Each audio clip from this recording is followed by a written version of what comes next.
All right. Good morning, Savannah, and welcome to the Savannah Business Showcase. I'm your host, Taraz, and I'm here this morning with the president of the Dewitt Tilton Group, Mr. Chris Tilton. And before we get started, before I let you introduce yourself, the way I like to start the show is with a scenario. So here we go. You're walking through your neighborhood. A little kid comes up to you and says, "Chris, you're my hero. How can I want to be like you when I grow up?" So in the language that a 10 and 12-year-old can understand, what does it take to be Mr. Chris Tilton? Well, that's a pretty good question right out of the gate.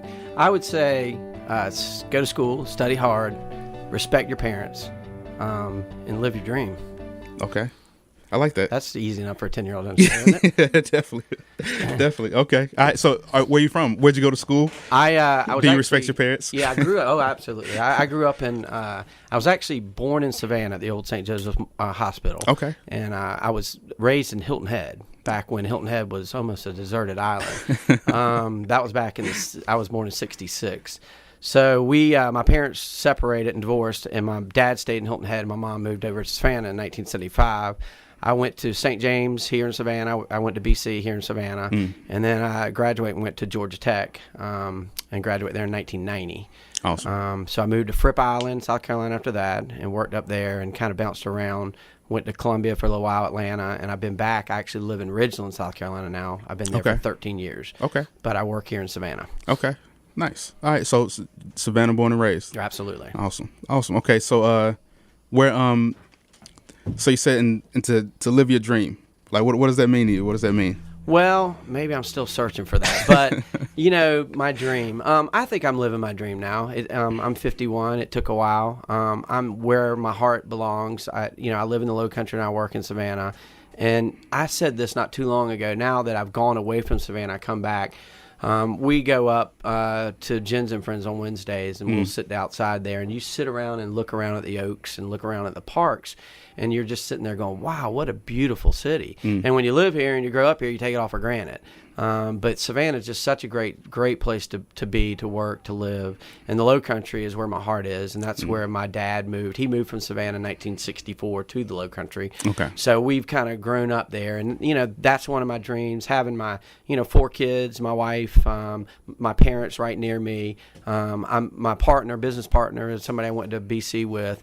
Even my 12-year-old said the other day, he said, "Dad, are you and Mr. Andrew, y'all went to school together. Now y'all work together. That's pretty cool. I want to work with somebody I went to school with one day." So, the dream, and the business is good. Savannah's a great market to be in. We've got great clients, great people working for us. We go to church on Sundays, and we work Monday through Friday, and we try to get out on the river on Saturdays. I mean, that's awesome. So that's the dream. That is the dream. Yeah. That's awesome. Okay, so your company is commercial construction, right? How did you get into that? Well, I've been in the construction business my whole life. My dad was a builder. I graduated from Georgia Tech with a degree in building construction, and we went to Fripp Island. I lived there for 8 years. Went to Columbia for a little while. Moved back to work with my dad in 2005, and then 2008 and 2009, 2010 came along, and it was one of the worst times to be in the business. So things got slow, and Andrew had a commercial appraisal business. So I called him up and said, "Ooh, I could use anything you got." So I came over and started doing commercial appraisals, but my heart was still in construction. So Andrew and I started scheming back in 2011 and 12. Hey, we need to get in the commercial construction business, when the market gets a little better. So about 2014, I went and took the license in here in Georgia, and we opened up our business. I'd been doing home building for a long time, but I'd also done a lot of commercial building because we had an unlimited license in South Carolina. And to me, I liked building the big stuff. The homes, I did it for a long time, but Savannah has just got a great market for commercial construction, and we like building. The dream when you're in my shoes and building is building that business for the owner to come in and start building his business. And it's just so gratifying to see them when they go in that door and open it up shop, and customers come in, and you go in there a week later, and it's a thriving business, and it started as a piece of dirt. And there's no more gratification in our business than having that. Yeah, that's awesome. I interviewed a brother team, the Norwood Construction Group. They're out in Richmond Hill. Okay. But they said something. I'm sure you feel the same way. But it's a difference. Like being in construction and building a building is different than any other business, because you can like look, you have something physical to look at and say, I built that. Oh yeah, absolutely. And you can show your kids that I built this. Yeah, and the great thing too is not only the building, but that happy customer. Because if you build a building, you don't have a happy customer, you're gonna have to stay away from that. That's true. So it's and it's just great to see them have their business, and they entrust you to build the building that's going to have their business. It's a lot of responsibility, but it's a tremendous amount of gratification. Yeah. That's awesome. Okay, so you have you guys just did a workshop. Yep. From dirt to the permitting process, critical steps to commercial construction. Right. I think I got that right. That's close enough, right? Yeah, we did. We've been talking with Cecilia and Cynthia, who does our PR, about doing a workshop, and really our main focus was try to help educate the people looking to get started in commercial construction. What's the first steps? And in Savannah and Pooler, Richmond Hill, Garden City, the biggest problem we have right now for commercial construction is lack of dirt and lack of sites. And the sites that are left for a reason, because they're poor sites. And what does that mean? The dirt's poor. The utilities are far away. The access is difficult. The zoning isn't quite what they want. So we decided to have a workshop. And when we did it, we were a little hesitant, because the last thing you want to do is have a workshop and 3 people show up, so we were a little hesitant to do it, but we went out there, and I went and did a radio interview, promoting it. We went out in the paper, we did an email blast, and sure enough, we had a full house. In fact, I think we were turning away people at the door. Oh, wow. Awesome. Steve Dirksen showed up late without an invitation, but we had, it was fantastic. And then we did the workshop. We had a lot of people come and say, wow, that was so informative. I never really thought about that. And what we were trying to explain to people is, if you go looking for commercial property, just because you see the price of the dirt's right, we have what we call a little matrix that we plug in: the price of the dirt, plus the price of the site work, plus the price of utilities, plus the price of any wetland mitigation. So we get to a baseline number that we can, equal all the way across the board. This compared to this, it's ready to build. And really, when you're going to build a site, you're building it eventually to build on. What's the total cost of that site ready to build the building? Gotcha. So you got to add a lot of factors in, and we were, explained it to a lot of people, and a lot of people said, wow, that makes a lot of sense. And we were telling people that if you can get involved with someone early, a builder, a real estate agent, someone who would be an advocate for you, that help you go through the design process, help you go through the zoning process, it's best in your interest. And for us, it's the cost of doing business. We don't charge to do that. Ultimate goal is to build a building, but we advocate for our clients to help them get through that process and get to the point where they're ready to build. Awesome. So we just tried to build a home, and it was extremely hard. I know commercial versus residential is different, but anyway, we tried to build a home. It was very hard to find a builder that we could trust, right, and believe in, right, and knew what they were doing, especially when we didn't know what we were doing. Sure. So like, as far on the commercial side of things, how do you, what are some tips to finding a great builder like yourself? Yeah. Well, I mean, a lot of people, and especially in Savannah, a lot of people, there's some premier builders in Savannah, and they've heard of them and they go with them. I would always recommend, when we did one of our projects, we were on the bid list. There were 4 other builders. Get multiple prices, meet with the builder, and eventually you got to go with your gut. I mean, you got to get references, always talk to people they built for, but ultimately, and I tell people, you've got to trust me. And if you don't trust me, I can't build your building. Right. So you develop that relationship, and that's why we try to get in early, not only to help them get through that process of buying the dirt and the rezoning and anything they need to go along the way, but we want to build that trust with them. So when we get to the building phase, they believe in us. And it's difficult. And with home builders, it's the same thing. There's so many more home builders than there are commercial builders. And again, it's, you got to sit down and you got to have a comfort level. And it's just like with anybody else. I think when you meet someone, you're out there socially, you meet someone, you kind of know if this guy fits in your, right, the way you think, and is it doesn't take same long. vibes. It doesn't take long. And I think that's the same thing with selecting a builder. You got to sit down with them. You got to have vibes. You got to have some history from the previous clients to get an idea. And after that, I mean, it's got to be price and their work. I mean, commercial construction, there's a bunch of good commercial contractors in Savannah. They all do quality work. So it's down to your relationship and your price. Okay, so as a builder, so every business owner is a salesman, right? You have I'm to a sell horrible yourself. salesman, but yeah, But one way or another, you have to sell yourself. That's right. Yeah. So, like, what do you do to like build trust with the clients that you don't? For me, I call it like it is. I don't really try to sugarcoat anything. I try to set expectations. I always try to underpromise and overdeliver. You know, I've been doing this, you know, for almost 30 years. I know the business. I know what it takes. I've done it from, you know, digging footings to hanging sheetrock to installation to frame. I've done it all. So I know you know, in building that team, we have a team that, you know, they know what we expect. They know the quality we expect. They know the timing we expect. Unfortunately, if you ask my wife and kids, I want everything and I want it today.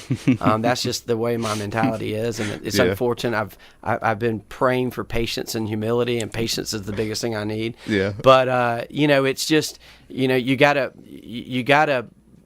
have the product in place. And when we started our company, we knew our biggest challenge, nobody's going to build with us because they didn't know who we were. Right. So we built the Press-to-Ball building in Pooler, and Don Peak was the owner, and he kind of rolled the dice. He got a recommendation from the bank. They knew us real well, and Don's our biggest advocate now. He would, you know, he writes letters all the time telling us how great we are. Awesome. And, you know, we performed. We did what we told them we were going to do, and at a good price. And that's all that, you know, the customer wants. And so what we try to do, we give them a very good price. I'm very detail oriented. I do my own takeoffs. For the most part, I am the superintendent, so I'm on the job because the expectations of the subcontractors, I need to make sure they're meeting those expectations. Right. And so selling yourself is the history of your work, and then, you know, being honest with customers, and that's what we try to do. Andrew and we're born and raised here in Savannah. We know a lot of people in Savannah. A lot of people know us, so it helps to get to that person and what we call get a seat at the table. And once you get at the seat of the table, that's all you can ask for as a builder. After that, it's up to you to get the job. True. Okay. So I'm one of those entrepreneurs that has an idea every day, right? So I've thought about doing a donut shop before. I've thought about doing all kinds of crazy stuff. But so like, for example, so I live in Richmond Hill. You have a couple big projects in Richmond Hill. So tell me this. So I've always wanted to do a sporting goods store in Richmond Hill. Right. Should I build or should I lease, and like what should I look for? Yeah. I mean, the problem is we're building Jeff's Beverage. It's a 12,000 square foot retail building, and Jeff's in one bay, and he's got 3 other bays he's leasing out. Now, one of the problems you're getting in, you know, when you're talking about a retail business, you're competing with the internet. That's true. And the problem is that we've had a lot of retail people come in there. Everything you do these days is competing with the internet. Now, there's certain products that, you know, people want to see and touch and feel. Yeah, like a kayak. A kayak maybe, you know, baby clothes usually. You know, there's certain things that people want to touch, feel, and see, but a lot of stuff they're going to buy off the internet. So if you were starting out a business, I would definitely lease a space to get that business to grow. And once you have that growth sustained, you know, it probably take 5 years to get to that point. Then you look to buy the property because instead of paying rent, you're building equity.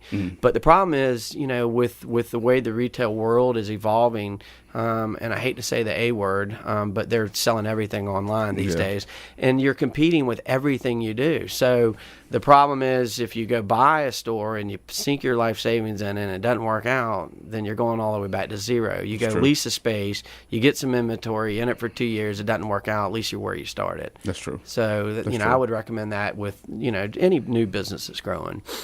Okay.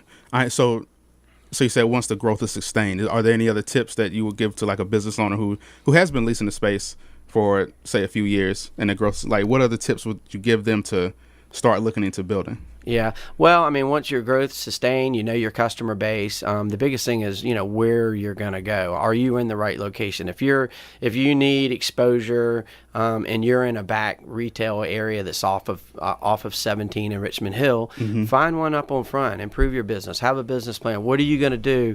And that's one of the biggest things Jeff and I talk about all the time with his business is he's taken a big step from leasing, 4,000 or 5,000 square foot to go into a building. So of course his business business needs to expand, and he has a business plan where he's going to sell more, and in the interim, he's going to lease out some additional spaces that will help offset that. And, that's a great business plan because he's got it multifaceted. He's becoming a real estate landlord as well as a retail businessman. So that's it's a great business plan because you've seen the building in Richmond Hill. It's the best looking building in Richmond Hill. So everybody wants to come there, and so it's a great plan. It's a great leap of faith. I mean, you gotta believe in it because it's easy, to work for someone, and when you go out there and build your own business and use your own capital, it's a leap of faith. And, it's great that we live in the United States of America in a capitalist society where people can do that. And it's what our country is all about. Yeah, that's what we're built on. Definitely. That's right. Yeah. And those multiple streams of income are key. Absolutely. Yeah. And you never know. And, my partner, Andrew, he has a commercial appraisal business. And we talk about, wow, the building business is getting so bad. Let's get out the commercial appraisal business. And if his clients are listening, I'm just kidding. He doesn't say that. But, the thing is having those two income streams. And if things go bad in one, you can rely on the other. And, when things were real bad in 2000 and 2009, and we were deep in the building business, so we had nothing to fall back on. Luckily, my wife, she's worked at Microsoft for 23 years now, and so we had that. But a lot of people that's put all of their apples in one basket this day and age, it's tough. It is. So having some multiple streams there and something to fall back on, it's only a healthy environment to live in. Yeah, awesome. Okay, cool. So why construction? Like, why did you I think you said your dad was in it, is that correct? Yeah, well, it's funny. My dad was in it, and I was telling somebody the other day that when I was 6 years old, my dad's trim carpenter, Mr. Larissa, used to pick me up in his Volkswagen van back in the early 70s, probably 1971. But in the summertime, I had to work, even though I was 5. And, times have changed, of course. My son, he works at Fortnite now. So we would go to work. Well, my son's looking for a job, just in case. Well, good. He's old enough to get there. So I'd ride around, and, I'd pick up the trash, and every now and then he'd let me set a nail in the closet in the baseboard, So I kind of grew up in it. But when I graduated from BC, I was salutatorian. I went off to Georgia Tech, and I went to aerospace engineer. So I was 3 years in aerospace engineering, and the space shuttle blew up, and deep down in my heart, I knew it's in your blood, and as a builder, it's in your blood. But I wanted to prove, I could do something better because I had a good did well at BC, I did well at Georgia Tech, and I wanted to prove. But ultimately, I went back to my roots, and when I graduated from Georgia Tech, my uncle had just moved over to Fripp Island, which is a beautiful place. And one weekend I went over there and played golf, and I was interviewing up in Boston. I was going to go up in Boston to work, and we played golf, and we stood on the wall on the 18th green and looked out over the ocean. He said, "Man, why don't you just come here for 1 year and try it out, help us get started?" And I did. And, being a 22, 23-year-old moving to Fripp Island, it was heaven. So 10 years later, I said, I'm got to move on. So, it was in my blood. It's always in my blood. It's a tough business. My dad always warned me, don't get into construction because it is tough. It's very cyclical. There's a lot of ups and downs in it. But, if you just, if you manage it right, and, in 2008, 2009, it doesn't matter what you did. It was the worst economic times in the history of the United States. It was difficult, but we've learned a lot. And if you don't learn through bad experiences, then you're not paying attention. Right. So we've certainly learned a lot. We've got a really good business now, and, we're hoping to keep it going. I mean, my wife said she's done working when she's 55 years old. And so when we went met our financial advisor, we ran our incomes out till we're 70. And she's like, whoa, back that mine up to 55. But personally, I had to work my whole life. I couldn't do anything else. So I hope I'm working, whether it's my kids or somebody else comes in and takes over. I always want to be involved in work because it's in my blood. Yeah, that's awesome. Yeah, a little background on me. Like I was a real estate agent, residential. But also, I just realized that I just learned that my grandfather was actually a bricklayer and a mason as well. So in some ways, it's in my blood. I remember like coming out of high school, we had a garage and turned into like a little carport. But I ended up like remodeling it and making it into like a little we called it the shed, but I put up some terrible looking sheetrock, some terrible insulation. You know, I cut out a hole in the wall for the air conditioner. It was terrible, but I did it, and it still feels well. I mean, good. you were kind of drawn to it though, too. Yeah, I'm sure exactly. It's calling. So yeah, I understand it. I really do. It's a good thing, and you know, at a young age to know what you want to do. You know, it's tough because my kids, I have a 20-year-old at Clemson and a 16, a 14, a 12-year-old. My 20-year-old, he actually is at Clemson, but he just joined the Navy. Okay, and nice. he's an officer candidate in training for the nuclear submarine squad. Awesome. And so he's got direction, but it's tough these days to get direction because it's so different from when we grew up that, you know, a lot of us followed in our father's footsteps, but we just didn't have the distractions that are out there today. Tell me about it. We had 3 TV channels, no Xbox, no mobile phones. Right. You know, what we did was we woke up in the morning, went out and played, went on adventures, saw things, thought what we might want to do. So I know it's difficult now. So it was nice to have that kind of direction when I was young and trying to figure it out on my own. Yeah, and that's something I've been trying with my son too, because I'm just now figuring out what I want to do. And but if I can help him, you know, guide him now, then he'll have that. I think it's Malcolm Gladwell called it the 10,000 hour rule, where like that's when you really become like an expert after 10,000 hours. Right. So the earlier you can start, the sooner you'll get to that 10,000 hours. But yeah. Yeah, and the problem these days is everybody, you know, they'll give it 200 hours, get frustrated, and move on. Right. And the problem is it's just like everything else. I mean, it's just like our parents when we grew up, when they fought, they stayed together forever. And now people, they fight, they get divorced. Nobody's willing to put in the time. That's true. And so, you know, put in the time, put in the sacrifice, and, you know, and pray to God that He tells you the right thing to do. And so, you know, it's frustrating to see people bouncing back and forth and getting frustrated and say, this isn't for me, whereas we were taught to hang in there and bear with it. And so, you know, that's probably good advice, to just stick with it until, you know, it's unbearable. Definitely great advice. Yeah, I heard somebody recently say that it's, you know, there are only some games you can play if you're all in, you know, and that's marriage and that's business. Right. You know. So that's kind of the way I've been looking at it. That's right. Yeah, I'm not gonna divorce my wife yet. So. That's right. That's right.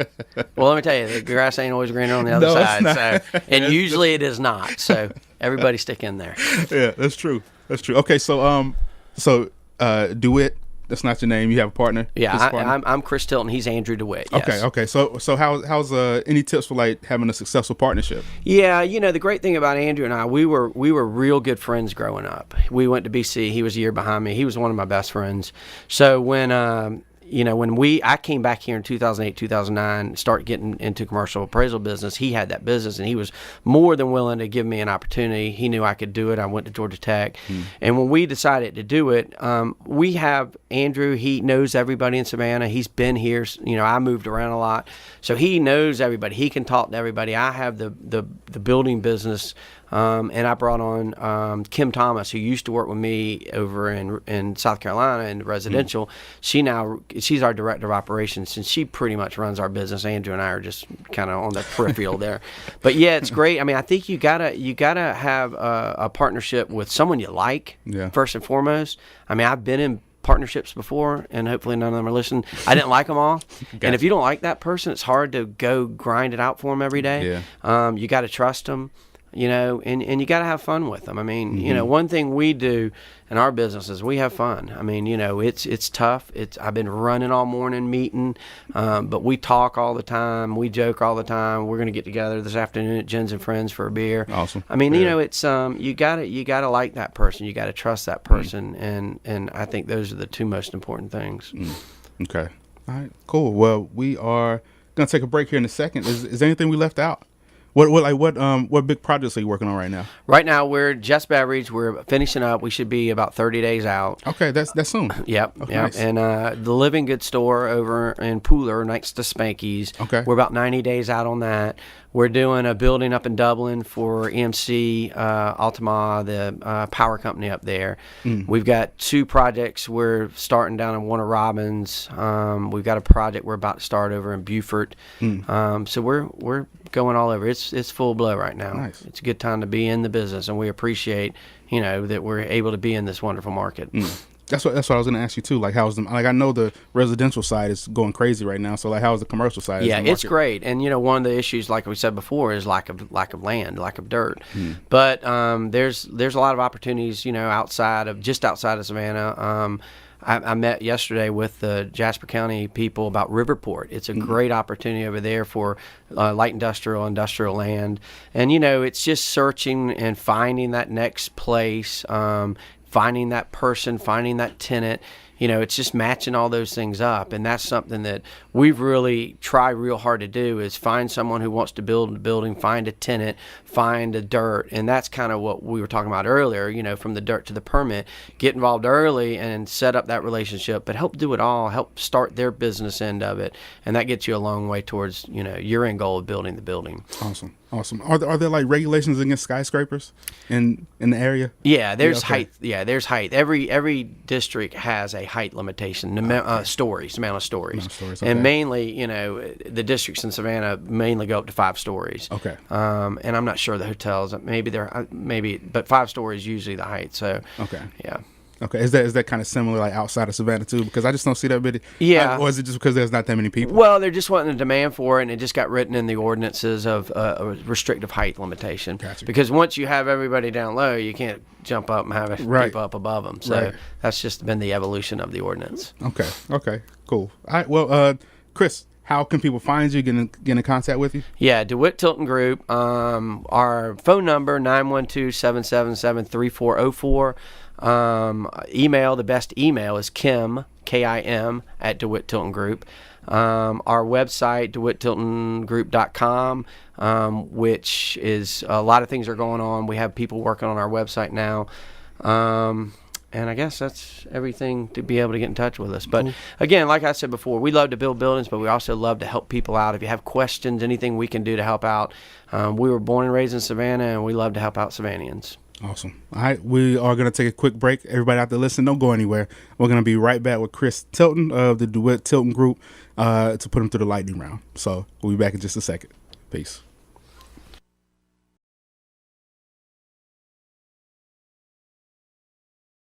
All right, Savannah, welcome back to the Savannah Business Showcase. Once again, I'm here with the illustrious guest, Mr. Chris Tilton of the Dewitt Tilton Group here in Savannah, the Low Country. And we're going to put him through the lightning round. Chris, are you ready? What's the lightning round?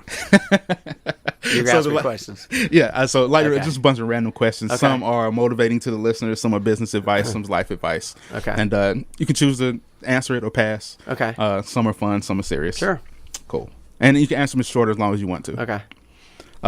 What did you want to be as a kid, and how does that relate to your current business? If I had to pick, I wanted to play for professional sports, but I never got higher than 5'5". So I went to I followed my father in the construction business. I thought I liked you. Yeah, when we first met. Yeah, I was just barely 5'6", because I had a little cold shaped head. Yeah, cool. Raz.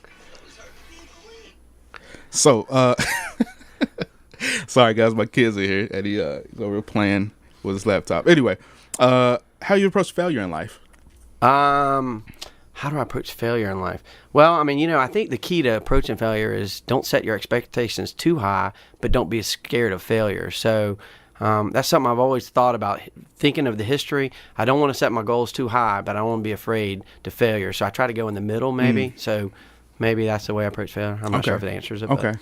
So when you meet your goal, do you just reset the goal? Sure. When you reach your goal, it's only a dream till you write it down, then it's a goal. That's true. So always your goals are always moving. Tell us a story about a failure. A failure. Well, in 2009 and 2010, when business went bad, it was horrible. And when we didn't file for bankruptcy, but it was tough getting subs paid. We had land that the banks owned, and it was just a horrible feeling going through that, not having an income. I tell this story. I remember one time when the kids went out in the boat, I was scrambling trying to find some quarters to go get some peanut butter and jelly for the kids. It was tough. And, it was so frustrating and so demeaning that, you felt like a failure when in reality, it was the way of the world. But it was a good life lesson. And you look back on it now and understand why we went through something like that. Yeah. So like you said earlier, like the market is cyclical, right? So it's coming back around sure sooner or it is. later. Absolutely. So what advice do you have for upcoming entrepreneurs? Well, like I said before, if you don't learn from your mistakes, you're not paying attention. I think the biggest thing is just don't get so extended.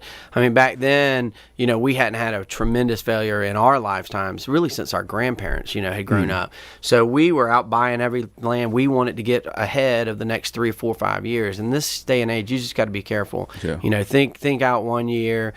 Stay out of the full spec business. And spec business is where you go buy it all and then try to sell it. Gotcha. So we try to, if we were 50-50 spec, we might be 90-10. We might be 10% spec, 90% contract. Gotcha. So just learn from your failures and move on in life. Great advice. How did you get your first client? First client, since in this business, again, it was actually our first client was the Gretchen Green School of Dance. Okay. And they, John Sutherland, who works in our office, his kids went to the dance studio there. And Gretchen and Travis, who run it, they came in our office one day and said, hey, this is what we want. We don't have any idea where to go next. We drew them a plan. We helped them get the dirt. So it was a combination of having somebody who knew them, having the right answers, and like we said earlier, getting them in early, helping them purchase the dirt, get the plans drawn, get the engineering done. And they didn't have a clue. And a lot of people don't know how to do that part. So we were fortunate enough that we had a good client, we had an end to them, and then we were able to get them what they wanted. What are you going to teach you? You said you have 4 kids, right? Right. Boys, girls? I have 3 boys and a girl. Awesome. So what are you going to teach your children about entrepreneurship?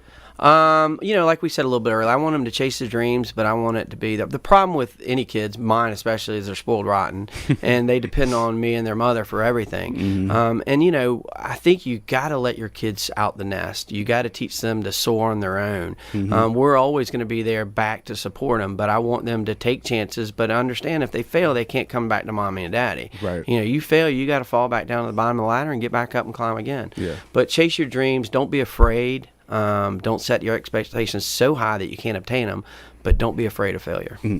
That's something I think about a lot lately. Like how do you teach children in this day and age how to be tough? Yeah. How do you give them that drive? Well, it's funny. You know what I mean? We actually met with Buddy Curry last week, and he was a former Falcons middle linebacker. Yeah. And we're helping support his camp. But I asked Buddy the same thing. He has 4 kids, and they all played Division I athletics. So I asked him, what do you teach your kids, just to have the right attitude and on. He said it's a good question, but his basic answer was, they got to learn it on their own. They got to fail. You can't teach them how to overcome a situation. They've got to live through that situation and learn how to overcome it themselves. So they got to fail. Your children, as much as you hate, they got to fail. They got to understand what it means to get over that hurdle and get to the next step. Because let me tell you, we're not always going to be there to pick them up and put them over that hurdle. True. Nice. I like that. Okay. What have you had to sacrifice in order to start your business? Sacrifice probably time with my kids. Having your own business takes you away. I mean, I take my kids to as much practice as I can. My wife takes my daughter to all her practices, but you sacrifice time. You sacrifice your money at the beginning until it starts coming back, but the rewards are way outweigh the things you sacrifice. What's one thing in your business that drains you of energy, and what's one thing that excites you? Well, what excites me is getting to that goal where that customer moves in and starts their business. Like I said, what drains me is, dealing with the problem is I'm only as good as the subcontractors that work under me. So a subcontractor say, I'll be there Tuesday. I'll tell my client he'll be there Tuesday. Well, he doesn't come Tuesday, and then I got to find out why he didn't come Tuesday. Truck broke down. Well, your truck broke down last week. It's tough when you're relying on other people for your performance of your job. Right. So that's the most frustrating thing, because I can't go do it myself. I'm relying. We have really good subcontractors. If they're not good, we replace them with subcontractors that are good. But inevitably, they will not show up when they're supposed to. They'll do something they weren't supposed to, and that's the toughest strain. Yeah, Murphy's Law. That's right. Yeah. That's exactly right. Yeah. Okay, so what do you look for in a good contractor?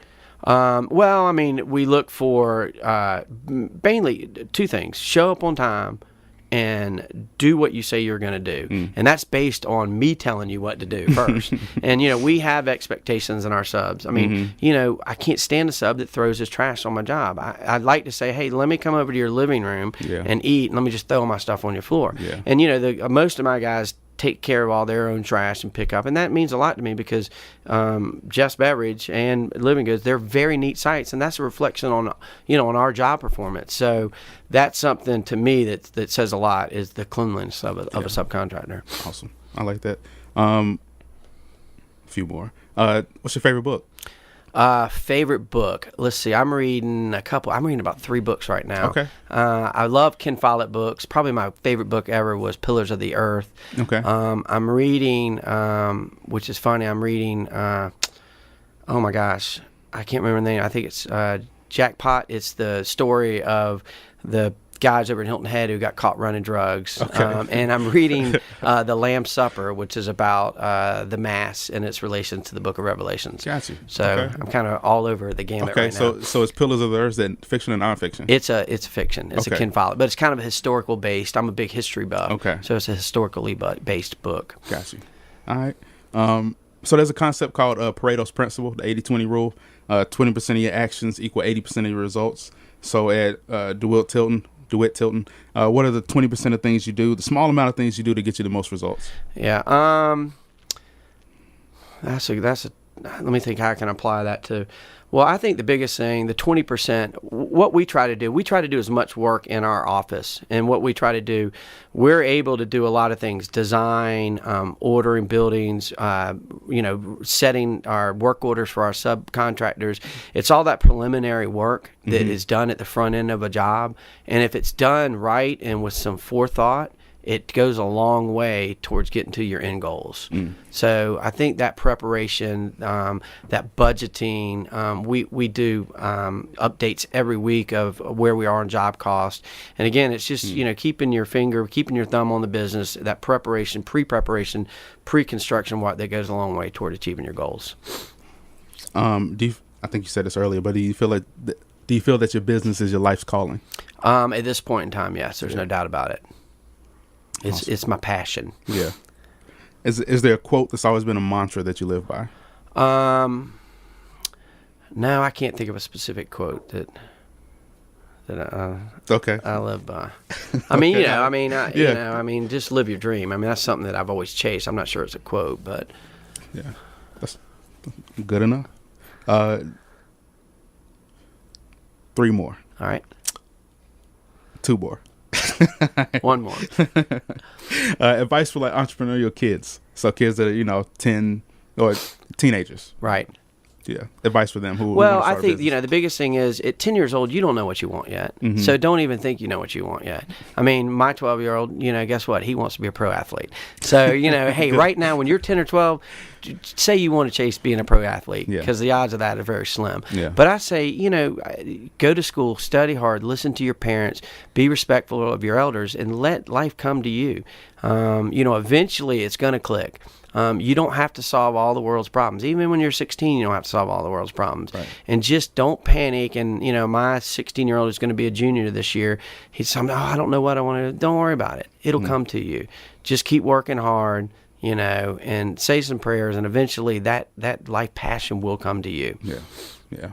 Can you see the passion in your, like, are you looking for like what they're good at? We talk about it some. I try not to set, too much on their plate. But yeah, I mean, my oldest son's going to the Navy. He's great. He's a mechanical engineer with a minor in math. My one who's a junior, he's great at math. He wants to be an engineer. Okay. My daughter, she's great at everything. She can do whatever. She said she wants to be a rock and roll singer and a veterinarian. I believe she could probably pull that off. Okay, all right. And then my youngest, he's actually getting pretty tall. He might get to that sports goal. Okay. But they're all passionate about when they get involved in something. So I don't have any problems, any doubts that they'll achieve their goals. Awesome. Okay, and the last question I ask everybody: if you had a superpower or ability, what would you choose and why? If I had a superpower or ability, wow. I've always wanted to fly, but that's probably not really good. A superpower ability? I don't know. I guess one thing I'd love to do, I would love to be able to hear what people are thinking. I would love to go out at Jens and Friends and sit at the table and wonder what everybody's thinking. Because I love people watching. And so I'm always thinking about what they're doing. So wouldn't it be great to sit there and think about what they're, hear what they're thinking? Mm-hmm. I know that's kind of silly, but no. I had the same. That's one of mine too. Like Professor X off X-Men. I don't know what they call this, but anyway. But yeah, and that's part of the reason I do this, and I enjoy doing this because I like to hear people's stories. Right. And I just always wish that I can know everybody's story. Right, absolutely. It might get overwhelming. Yeah. Well, you heard all my thoughts today, so I voiced them. So. That's true. Yeah. So thank you for being on the show. Oh, well, thank you for having us. Yeah. Again, how can people find you, get in touch with you? What's the best ways? Yeah. Dewitt Tilton Group are probably the easiest places. Email Kim. KIM at Dewitt Tilton Group, and our phone number is 912-777-3404. Call with any questions, comments, or concerns. Awesome. All right, Chris, thank you for being on the show. All right, Raz. Thank you so much. We enjoyed it. Yeah. You too, little Raz. Yeah. Okay. As always, everybody out there listening, be the change you want to see in the world. Go out there and tell somebody you love them. Do something impactful this week. And you don't have to, in order to change the world, you don't have to have $1 million. You can just go down the road and help somebody. So, hey, can I say one more thing? Yeah, please. You just mentioned, I heard this recently in my men's church group. Mm-hmm. And it's the simple definition of love. Mm-hmm. And love is the action of sacrifice for another person, for the good of another person. And I thought that was pretty compelling because when you think about love, this that tingly feeling you get when you're holding somebody's hand, but it's the action of sacrificing for the good of another person. So I thought that was cool. You just mentioned love. So. Yeah, no, I like that. Love is the action of sacrificing for the good of another person. For the good of another person. I like that a lot. So if you think you love somebody, figure out what you've sacrificed for the good of that person lately. Yeah, I like that a lot. I'm writing that down. I think it's like the 7 Habits of Highly Effective People. I don't know if you ever read that book. I have read it. Yeah, but he says like love is a verb and it's something you do. That's right. Yeah. Okay. All right. Thank you guys for listening, and I'll see you next week.